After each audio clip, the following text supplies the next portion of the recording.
Most of us have been reading the Bible wrong, and here's what I mean. We look at the Bible with a completely different mindset from that which it was written in. The Bible was originally written in the ancient Near East, and so by seeing it in our modern Western eyes, we've missed its original heart. We often see it as a rule book, a set of doctrines to dissect, or some kind of divinely appointed history. But the Bible is an Eastern book of poetry, philosophy, and theology, born from an ancient Jewish story world.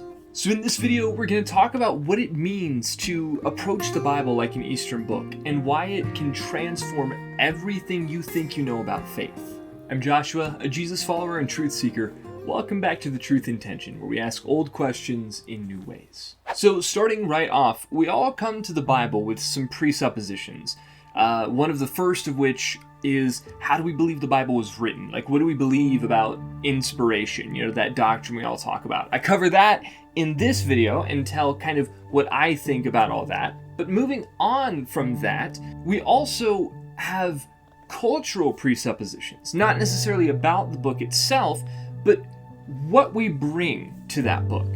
And these cultural presuppositions are the things we have to be most careful about. In ancient Near Eastern thought in the Old Testament, John Walton describes these cultural biases as a river, something we're kind of all swimming in. If we're all fish in this river, even if we're the salmon that kind of swim against the cultural river, even if we don't agree with the things that we're swimming in, we still have certain cultural things that are so ingrained in us, we don't need them to be explained.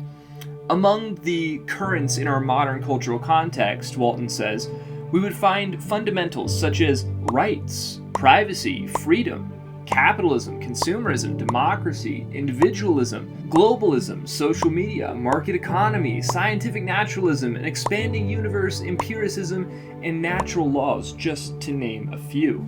Now, when we write our works, our poetry, our fiction, our non-fiction, our movies, etc., etc., etc. When we make our art in whatever fashion we do, these are the things that we don't need explained to us.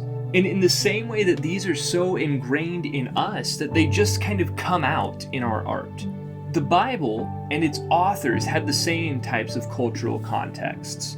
The cultural river that they swam in, though, would include fundamental concepts such as community identity, the comprehensive and ubiquitous control of the gods, the role of kingship, divination, the centrality of the temple, the mediatory role of images, and the reality of the spirit world and magic. Walton says, it is not easy for us to grasp their shape or rationale, and we often find their expression in text impenetrable. But nonetheless, this is how they thought, this is how they saw the world, and when they wrote the books that they wrote, these are the thoughts that come out in those naturally and abundantly. And all of this is born out of a central truth about ancient Near Eastern culture, that it was based in story. All of the things I just mentioned, these are all born out of stories that were told, passed down over campfires through generation after generation. Ancient Near Eastern thought, and thereby early Jewish thought, was story-based, relational, and cyclical. It wasn't abstract, linear, or purely factual like our modern Western civilization is. For instance, did you know that Genesis 1 actually lines up with many ancient Near Eastern temple inauguration documents?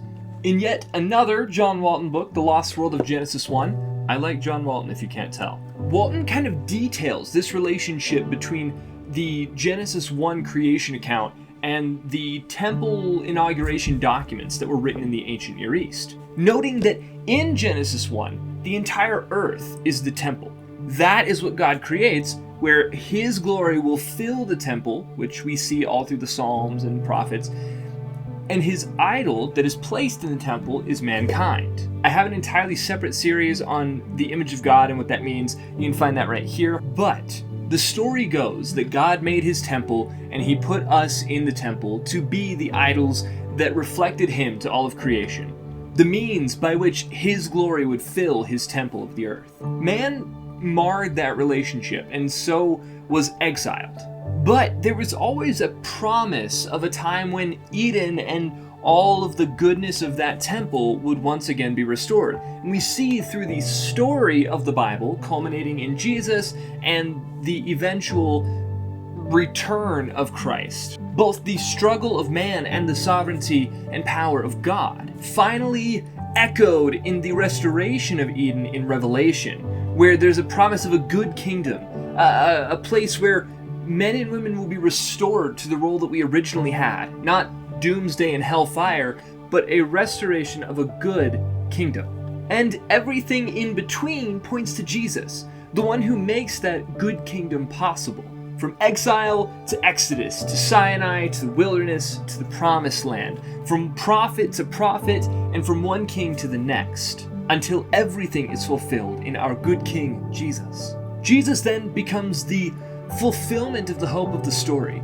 He is resurrected from the dead and promises that one day we all will be. And he begins that kingdom now with you and me.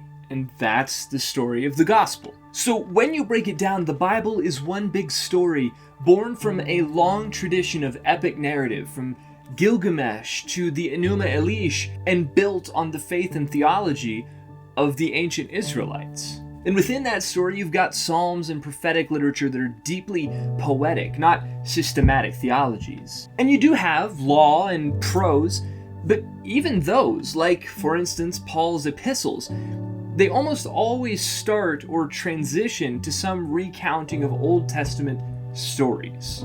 But this story-based world isn't the only difference between our modern concepts and theirs. The entire worldview behind the text is radically different than what we're used to in the modern West. Here's what I mean. In the West, and in America specifically, we have a saying: innocent until, you probably guessed it, proven guilty. We have this paradigm that polarizes the ideas of guilt and innocence. This is the lens in which we see the world. Either someone is innocent or they are guilty. The innocent should be rewarded, the guilty should be punished, and the innocent victim should be restored. But are you aware that in the East, and specifically in the Bible, that's not the paradigm that's represented? They have a different polarization, honor and shame, which deal with communal identity rather than individual guilt. One can have honor or shame, but it can never be on an individual basis. Honor and shame are built into communities.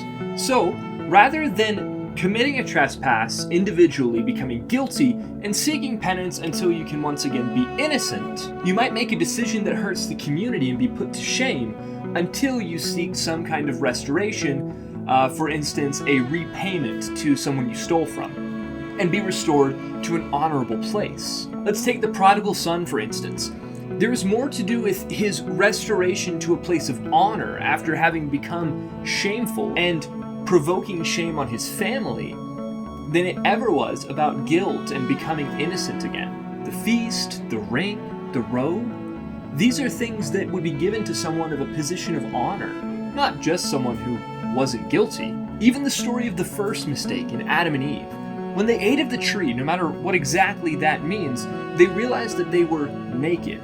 To be naked was to be entirely bare and dishonored. There was no pretense, nothing to hide behind, nothing to cover you. So realizing that they were naked had very little to do with guilt, and so much to do with shame. If you're enjoying this content, like the topic, or just want to see more of what I'm doing in the future, make sure to like this video and consider subscribing to the channel so that you see more on deconstruction, reconstruction, the Bible in perspective, and practical ways for us to engage with it, maintaining the faith without the dogma. Back to it. In addition to this honor-shame paradigm, they also, again, had a central view of what the temple was. This was central to their entire conception of the world, because once again, the temple was the world, or at least a microcosmic representation of the greater cosmic temple. And so in this microcosmic temple, this is where God came to dwell with humans. And through this temple imagery, we can see how the ancient Israelites saw God, creation, and themselves. And moreover, it was shaped by how they saw God, creation, and the world. And to list one more of those major differences, They spoke and taught and saw the world through pictures and images rather than facts and propositions. Everything was concrete, nothing abstract. Where most Western minds prefer lists, bullet points, and abstract statements, the East and the Bible, through its Hebrew thought, uses images, metaphor, narrative, and symbol to convey truth. Even the Hebrew language was born from a pictographic system, meaning that each letter was a pictorial representation of something. Every word had a picture associated with it. Everything about the Bible comes down to a use of narrative and symbol, images and stories that convey greater truth. And when we miss these core differences, we don't just misunderstand small details, we distort the entire story. Here's how to fix that. We have to start by trying to shift our lens, to refocus in the way that the ancient Israelites might have. And this is a lot of work. It's a big ask and it requires a lot of study. But that's kind of what we're trying to do. I mean, we're always told to study our Bibles, but this is how we can study effectively. As you read, start asking yourself, what would this mean to an ancient Israelite, or to whatever context to which the book was written? So, for instance, for a Pauline epistle, maybe it's the church at Ephesus or at Corinth. Start asking yourself, what people were there? What images and stories are being evoked? Practice embracing ambiguity and layered meanings, because often the Bible wasn't just addressing one specific thing, it might have several layers of meaning. A typical rabbinic or Jewish hermeneutic when approaching rabbinic teachings, especially those of Jesus, for instance, deal with 4 levels of meaning, and that's just for rabbinic teaching, not to mention the text itself. So practice embracing this kind of ambiguity of the scriptures. Start peeling back the layers of meaning rather than just sitting on that surface and expecting it to be the entire and whole meaning. Some really fantastic resources that have helped me to learn a little bit more about this Jewish, this Eastern, this narrative side of the Bible. The Bema podcast with Marty Solomon and Brent Billings. This really does a great job at just kind of opening up the Jewish and Eastern side of what the scriptures actually have to say.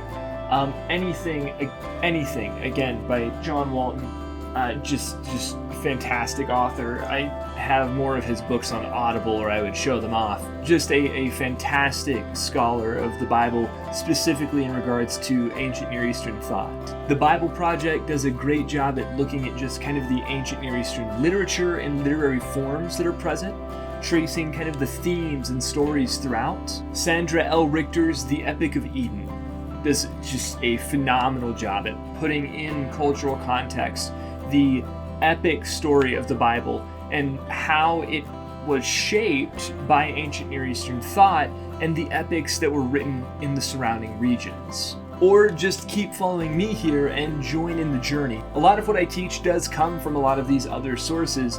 I've never had an original thought, but there is power in perspectives that resonate with you. So whether you join me or one of these other voices that I've mentioned, find someone who's gone through it. Find someone that resonates with you.